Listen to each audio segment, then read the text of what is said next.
Gauri Suryavanshi. S मराठीमध्ये आपलं स्वागत. वळूया आजच्या बातमीकडे. परीक्षेवरून घरी परतताना बाप लेकीवर काळाचा घाला. पिकअपच्या धडकेत बापाचा मृत्यू तर मुलगी गंभीर.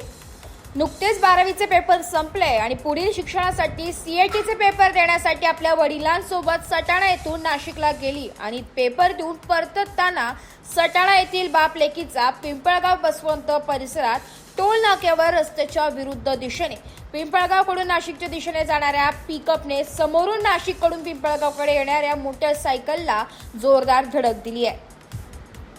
या अपघातात मोटरसायकल चालक दीपक कौतिक आहिरे वर्ष 41 याचा जागीच मृत्यू झालाय, तर सदर प्रिया दीपक आहिरे वर्ष 16 हिच्या पायाला गंभीर दुखापत झाली असून तिच्यावर खासगी रुग्णालयात उपचार सुरू आहे. या घटनेसंदर्भात पिंपळगाव पोलीस ठाण्यात पिकअप चालक बाळासाहेब दत्तू गवे यांच्या विरोधात गुन्हा दाखल करण्यात आलाय.